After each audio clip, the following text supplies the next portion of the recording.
मानवीय तेजोवलय। मोटे तौर पर चेहरे को देखकर कितने ही व्यक्ति बहुत कुछ जानने और समझने में सफल हो जाते हैं।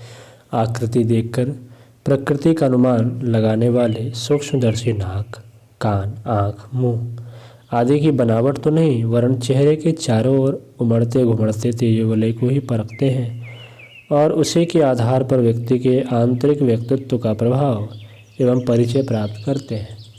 तेजोवलय का एक केंद्र चेहरे की ही तरह जननेंद्रिय क्षेत्र में छाया रहता है। इस क्षेत्र में प्रजनन संबंधी केंद्र होने से वलय का प्रभाव यौनाकर्षण उत्पन्न करने वाला होता है।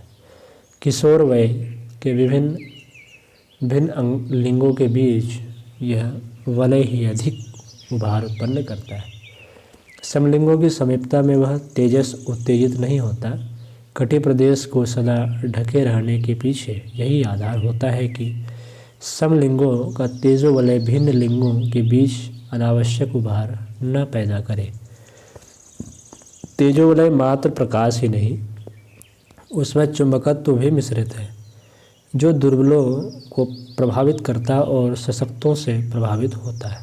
इससे आध्यात्म साधना के विभिन्न स्वरूपों को अपनाकर निश्चित ही बढ़ाया जा सकता है। सुपात्र योगी यही कर अपनी सामर्थ्य बढ़ाते हैं। हमारी जीव चेतना में प्राण की ही एक सीमित मात्रा ही भरी हुई है, जिसके द्वारा जीवन का दैनिक व्यापार चलता है। भौतिक सफलताओं एवं आत्मिक विभूतियों की अतिरिक्त उपलब्धि के लिए हमें आंतरिक प्राण संपदा की मात्रा क्रमशः बढ़ानी पड़ती है और इसके लिए विराट ब्रह्मांड में विपुल परिमाण में संव्याप्त प्राण शक्ति से संबंध जोड़ना पड़ता है। ब्रह्मांड एक ऐसा विराट महासागर है जिसमें प्राण तत्व हिलोरें ले रहा है। पिंड सत्ता जीव सत्ता में समाहित प्राण तत्व को आत्माग्नि कहा जा सकता है और ब्रह्मांड में संव्याप्त प्राण को ब्रह्माग्नि। आत्माग्नि लघु है तो ब्रह्माग्नि विभु। ठीक इसी प्रकार आत्माग्नि में ब्रह्माग्नि का अनुदान सतत पहुँचते रहना आवश्यक है। जिस साधना प्रक्रिया द्वारा इस प्रयोजन की पूर्ति होती है उसे प्राणायाम कहते हैं।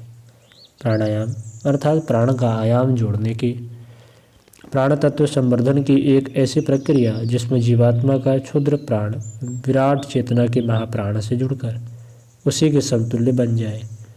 विराट चेतना से जुड़ने और पूर्णता प्राप्त करने का यही राजमार्ग है। यूँ तो डीप ब्रीदिंग अर्थात गहरी सांस लेने को आरोग्यवर्धक बताया गया है। इससे फेफड़ों को अधिक ऑक्सीजन मिलती है, जो स्वास्थ्य संतुलन एवं संवर्धन में सहायक सिद्ध होती है। पर अध्यात्म विज्ञान में जिस प्राणायाम की चर्चा की जाती है वह शरीर शास्त्रियों की प्रचलित डीप ब्रीदिंग से भिन्न होती है। गहरी श्वास से अतिरिक्त ऑक्सीजन मिलने और स्वास्थ्य संवर्धन का मात्र शारीरिक स्थूल प्रयोजन पूरा होता है। पर यौगिक प्राणायामों में ब्रह्मांड व्यापी प्राण तत्व का असाधारण लाभ भी मिलता है। वस्तुतः प्राणायाम में श्वास की गति में असामान्य व्यतिक्रम निर्धारित है। इसमें घर्षण का असामान्य क्रम उत्पन्न होता है और उसकी प्रतिक्रिया जीवन निर्वाह की आवश्यकता पूरी करने से आगे बढ़कर शरीर में विशेष हलचलें उत्पन्न करती हैं। वे असामान्य हलचलें ऐसे प्रसुप्त संस्थानों को जगाती हैं जो सामान्यतः निर्वाह क्रम में तो आवश्यक नहीं होते, पर जागृत होने पर मनुष्य में विशेष स्तर की अतिरिक्त मात्रा में विशेष क्षमता प्रदान करते हैं। प्राणायाम श्वास की गति को तीव्र करना नहीं, उसे तालबद्ध और क्रमबद्ध करना है।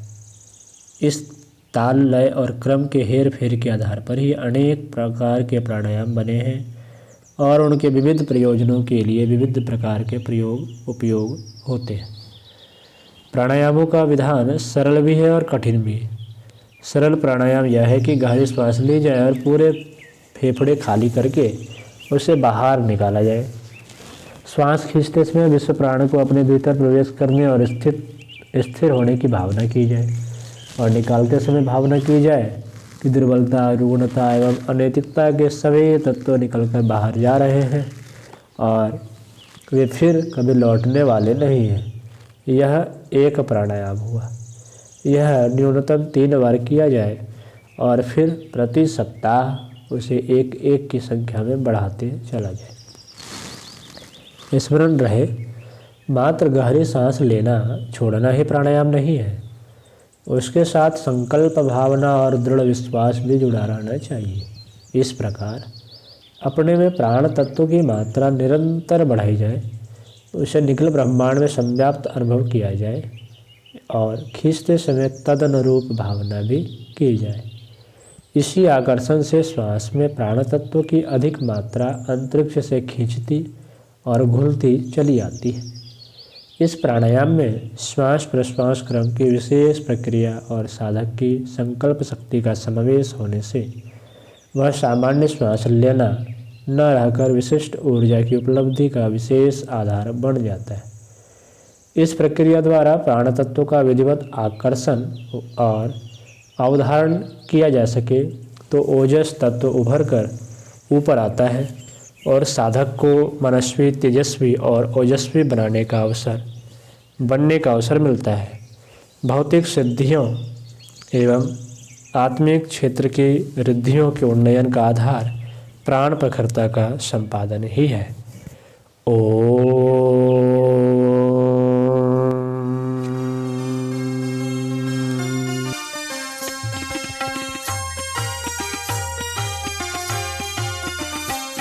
चलो गुरुदेव के सपने सजाने की शपथ ले लें। चलो गुरुदेव के सपने सजाने की शपथ